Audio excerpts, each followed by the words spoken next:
Persians against Turks. Who benefits from the war of the Kyrgyz and Tajiks within the CSTO and what is written in social networks. Political scientist Dmitry Rodionov about why the conflict is welcome in NATO and who skims the cream from the war of the Eurasian peoples. Dozens of people were killed on both sides during 5 days of clashes on the Tajik-Kyrgyz border. Despite the fact that both sides blame each other, it was possible to agree on a ceasefire. A great tragedy has been averted. The length of the border is about 980 kilometers, of which only about 580 kilometers are currently defined and mutually recognized. That is, more than a third of the border is still not delimited. The parties cannot agree in any way. Negotiations have been going on for 20 years, and 30 years have passed since the collapse of the USSR.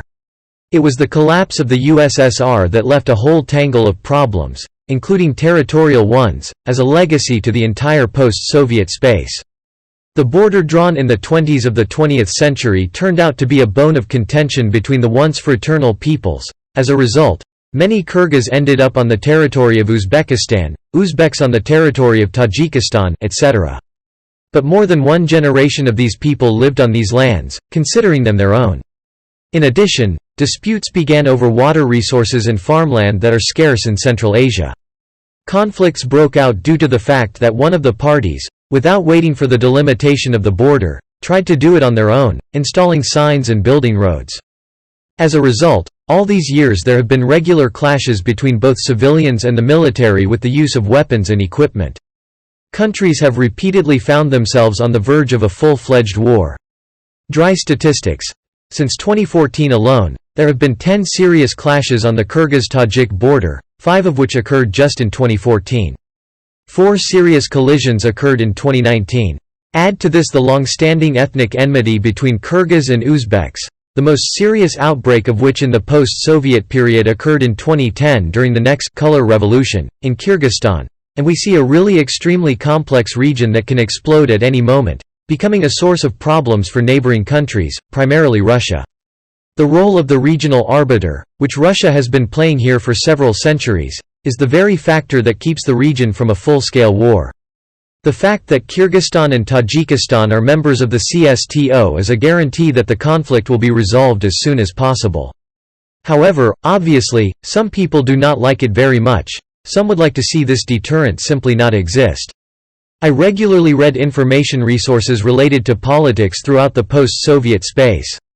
And I could not help but notice how numerous public and telegram channels connected with Turkey and Azerbaijan, promoting the ideas of pan-Turkism, were immediately aroused. It would seem that where are they, and where is Central Asia? All these resources began to drown for their own, as if on command, or maybe without it. Their own people are, of course, the Turks, Kyrgyz, who became victims of aggression by the Persians, Tajiks.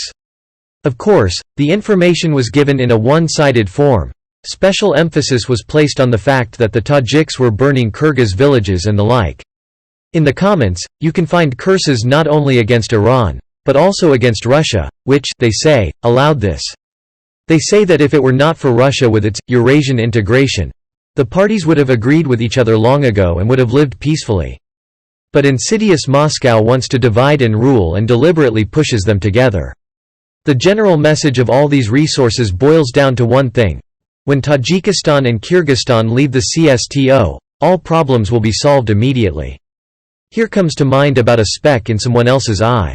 Let's take the same Turkey, whose propagandists are just engaged in spreading this nonsense. This country in recent years has repeatedly found itself on the verge of a full-scale war with Greece between them. There are regular simulations of air battles, which often lead to the death of pilots. Constant maneuvers of warships in each other's territorial waters only by a miracle have not yet led to war. But there was also a real war, for Cyprus.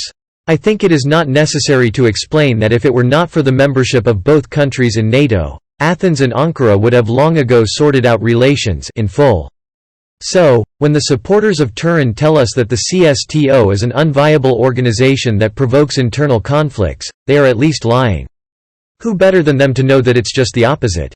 Exactly the same pumping. Anti-Russian sentiments are expressed in relation to the Armenian-Azerbaijani conflict. Azerbaijanis are convinced that Moscow is playing along with Armenia and that it is necessary to demand the withdrawal of peacekeepers from Karabakh. And the Armenians are convinced that Russia is playing on the side of Turkey and that it would be good to replace the Russian military with French or American ones. The recent recognition of the Armenian genocide by the US president is just an attempt to tear Armenia away from Russia, to offer it itself as a new patron. At the same time, Washington curtsies to Baku.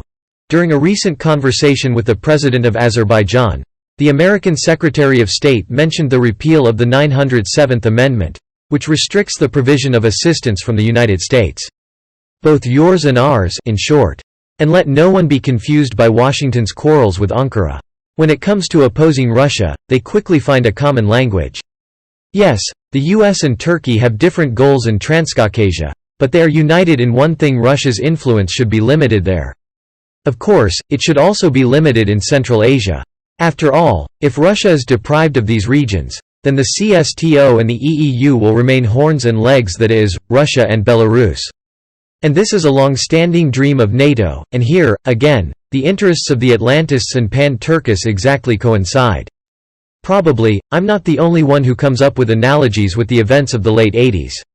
Let me remind you that the collapse of the USSR began with the Armenian-Azerbaijani clashes in Nagorno-Karabakh in 1989 and the Uzbek-Kyrgyz massacre in Osh in 1990. Both sides blamed Moscow. And everything. The West's long-held dream has come true, even more so than it expected. Not only did a great country collapse, but there was the activation of time-lapse mines, which continue to be triggered today 30 years later. And their current goal is modern Russia.